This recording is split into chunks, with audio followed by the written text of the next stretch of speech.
आप देख रहे हैं Indian horror TV Ashok Kumar के साथ।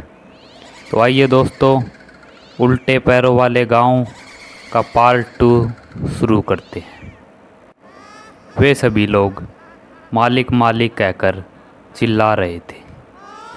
विकास, सोनू, अंशु और नीलम ने उस टूटे हुए दरवाजे से झांकते हुए देखा कि तकरीबन 10 फुट लंबा एक राक्षस, जिसके सर पर 2 बड़े बड़े सींग थे और नुकीले दांत और एक बहुत ही खौफनाक चेहरे के साथ वहाँ पर खड़ा था। वे सभी लोग जिनके पैर उल्टे थे उसके सामने सर झुकाए हुए खड़े थे और मालिक मालिक कहकर उसे पुकार रहे थे। वह हंसता हुआ बोला, अब इन चारों की बलि दी जाएगी और काली शक्तियों को और बढ़ाया जाएगा। उसकी यह बात सुनकर अब इन दोस्तों के तो रोंगटे ही खड़े हो गए थे। सभी झट से उस दरवाजे से पीछे हटे और एक दूसरे की तरफ डरी सहमी नज़रों से देखने लगे। तभी विकास ने कहा कि ऐसे खड़े रहने से कोई फ़ायदा नहीं है। इस हवेली का बाहर जाने का दूसरा कोई रास्ता ज़रूर होगा, हमें वह रास्ता खोजना होगा। ऐसा कहकर सभी दोस्त उस हवेली में बाहर निकलने का दूसरा रास्ता खोजने लगते हैं। काफ़ी देर हो गई थी उन्हें, तकरीबन 1.5 से 2 घंटा, परंतु उन्हें अभी तक कोई भी रास्ता नहीं मिला था कि तभी उन्हें सभी लोगों की बाहर से हंसते हुए आवाज़ आई। उनकी ऐसी भयानक हंसी को देखकर उन सभी की हालत ख़राब हो गई। उन सभी के चेहरे पर उनका डर साफ साफ दिखाई दे रहा था। वे सभी वापस से भागकर उस टूटे हुए दरवाजे के पास गए और वहाँ से झांकने लगे। अब वह बड़ा राक्षस सभी को कह रहा था कि इन सभी की बलि का टाइम आ गया है और इन सब को जल्दी निकालो, काली शक्तियों को जागृत करना है। सभी दोस्त अब बहुत डरे सहमे लग रहे थे कि तभी नीलम की नज़र एक अलमारी की तरफ गई। उस अलमारी के पीछे उसे कुछ दिखाई दिया। वह झट से भागती हुई उस अलमारी के पीछे गई और उसे खिसकाने की कोशिश करने लगी, परंतु उससे वह अलमारी खिसक ही नहीं रही थी। उसने सभी को आवाज़ दी और सभी भागते भागते नीलम के पास आ गए। तब नीलम ने कहा कि यहाँ पर ज़रूर कुछ है, इस अलमारी को थोड़ा यहाँ से हिलाओ। सभी दोस्तों ने अपनी पूरी जान लगाकर उस अलमारी को वहाँ से हटा दिया।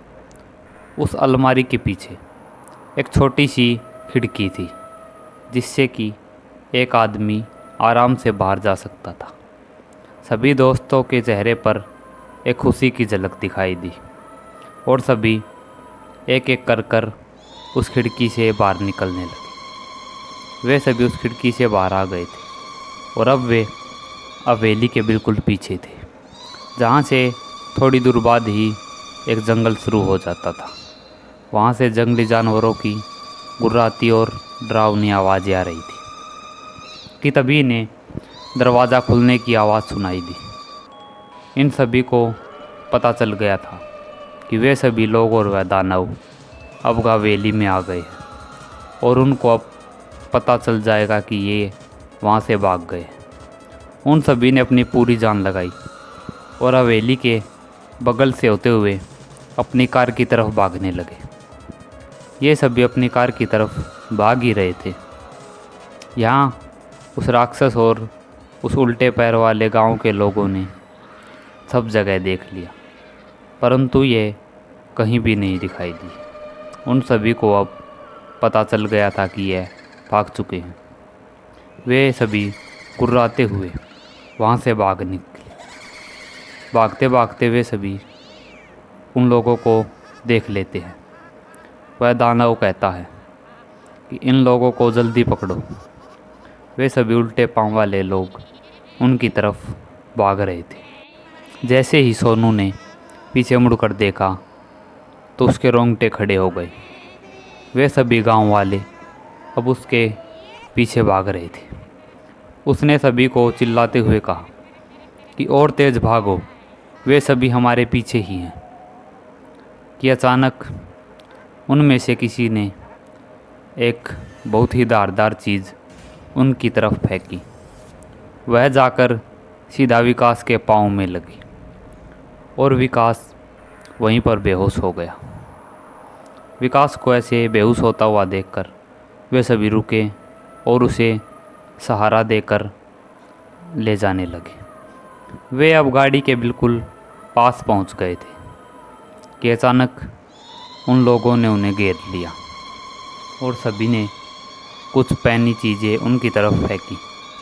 उन सभी की हालत बहुत ख़राब हो गई थी। उनके हाथ पांव छिल गए थे और बहुत खून बह रहा था। सभी दर्द से कराह रहे थे और वे गांव वाले बहुत तेज़ी से हंस रहे थे।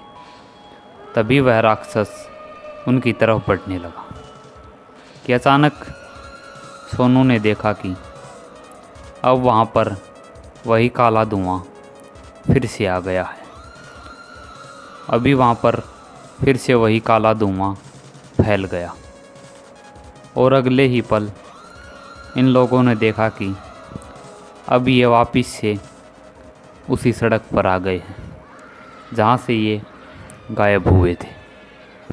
इन सब की हालत बहुत ख़राब थी और अब तकरीबन सुबह के 4 बज गए थे और सकारात्मक माहौल बन गया था। इसीलिए ये सभी उस छलावे से बाहर निकल आए। इन सभी के मन में रह रहकर वही डर फिर से पैदा हो रहा था कि तभी एक राहगीर ने इन्हें ऐसे बुरी हालत में पड़े हुए देखा तो उसने इन्हें हॉस्पिटल पहुंचाया। ये सभी अब हॉस्पिटल में थे और तकरीबन 1 महीने में सभी ठीक हो गए। लेकिन उन्होंने आज के बाद रात में सफ़र करना बंद कर दिया। जब भी सारे दोस्त इकट्ठे होते हैं तो उनके मन में वह खौफ फिर से जागृत हो जाता है। वे सभी सोचने लगते हैं कि उस रात उनके साथ क्या हुआ था और आखिरकार क्या था वह गांव क्या था और वह राक्षस। उनके बारे में सोच सोच कर उन सब के रोंगटे खड़े हो रहे थे। तो दोस्तों, आज की कहानी में बस इतना ही। आप देख रहे हैं इंडियन हॉरर टीवी। वीडियो अच्छी लगी हो तो लाइक, कमेंट और शेयर कीजिए। अगर चैनल पर नए हैं तो चैनल को सब्सक्राइब कीजिए। जल्द ही मिलते हैं एक और डरावनी और खौफनाक कहानी के साथ। तब तक के लिए देखते रहिए इंडियन हॉरर टीवी।